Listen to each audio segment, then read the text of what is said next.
It's an unfortunate night tonight. It's a 4-0 defeat to Forfar. For me, I thought we started the game well. Set pieces, I think, were our Achilles heel in the game. Yeah, listen, I think we said that on the bench. We thought we had started the game really well, probably for the first 20-25 minutes, probably as well as we've played at home for the last 4 or 5 games. We had a couple of efforts at goal. I think the goalie makes a really good save for Jinky to stop us going 1-0 up. And then we lose a poor goal to a corner.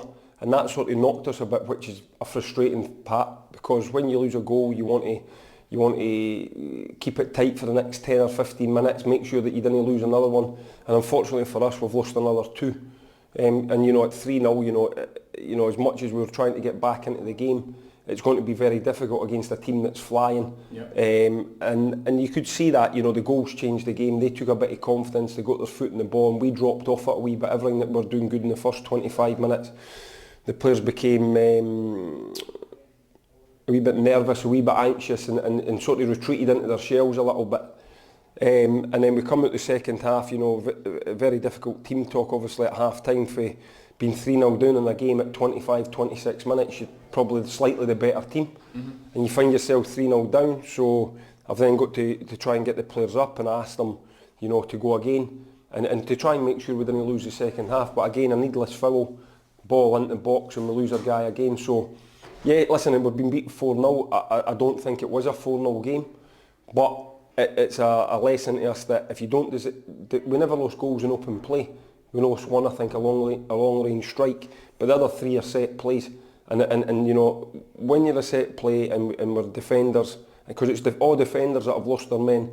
If I was at, you know, I can understand that a wee bit if I've got a striker back there marking one of their players or that, the strikers can switch off. Yeah. But the 3 players that lost their men for the goals were all defenders. I'm not asking them to do anything weird and wonderful, I'm just asking them to be goal side and mark their men. Mm-hmm. And listen, sometimes if a man beats you in there, you say, well listen, I was marking him, but he out-jumped me. Yeah. But we weren't, we were the wrong side and we lost our men. And that isn't good enough. You know, so the players have been told that.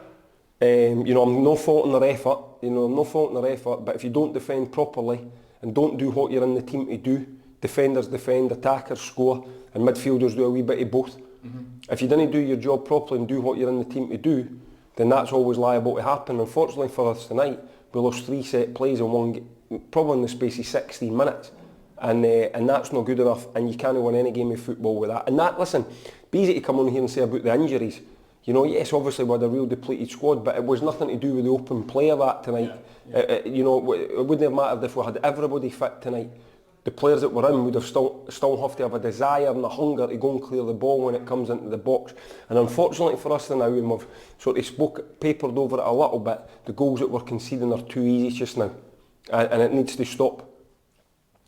To finish the game, we had 4 academy players on the park, and I think you would welcome academy players coming through, but you think that you feel it's maybe just too many too often. Yeah, listen, we're playing them, you know, in terms of when they shouldn't really be getting. Well, I think tonight we had 10 missing.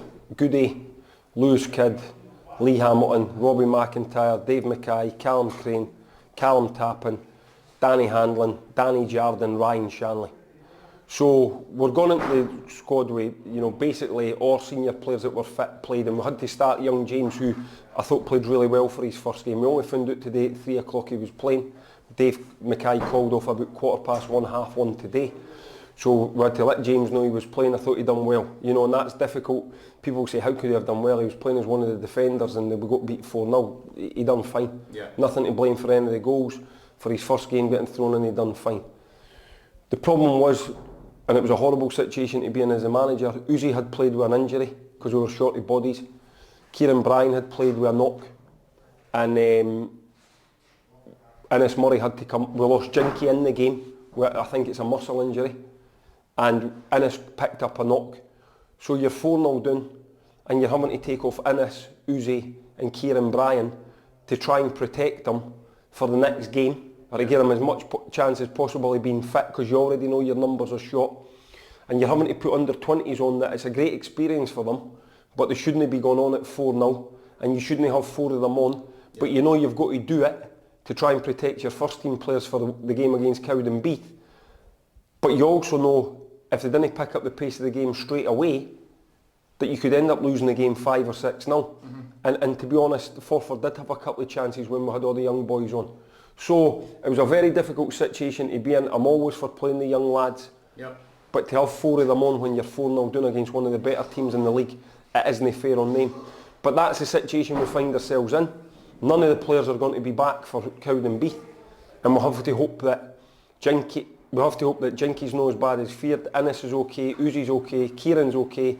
And just there, as I've just seen there, young James Farrells is away A&E straight away because he's got a potential broken hand. Yes. So it's incredible. I've never seen anything like it.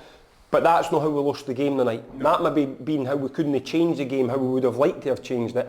We lost the game because we didn't defend set plays. The injuries are part and parcel of football. We're having a lot just now, and I've spoke about that enough, so I sort of want to draw a line under that. Yeah.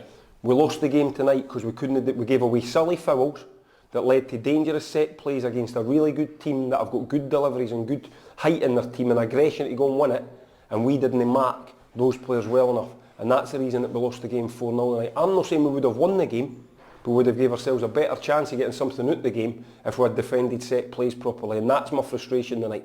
The players can only give you what they can give you in terms of their effort, but you also have to have that determination to do your job at set plays, and we never done it tonight, and it bit us in the bum. And it's going to be a tough one come next Wednesday. It's got to be. It's always tough at Cowdenbeath. Listen, we went there last year. I think Blair scored us a couple of goals. I think, and it was a tough game. I think we grounded 2-1 or 2-0. I've never had an easy game at Cowdenbeath. They're fighting for their lives. If they get a result tomorrow, they'll be trying to claw another points back on us. Yep. We just need to try and get as many players as we can fit to give me an option of playing as it looks just now. As I've already explained to you without going back into it, we're going to be severely stretched, and you could probably see more of the under-20s on the bench. So it is what it is. We need to try and come together. We need to stay together. Obviously, you can't just paper over the cracks. The players have to be told when it's not good enough, and they have been told that. You know, and we now need to get them refocused and to go again at training on Monday to play against Cowdenbeath on Wednesday, in a game that we need to get something in the game. Well, Gary, we wish you all the very best, and thanks for taking the time tonight. Cheers.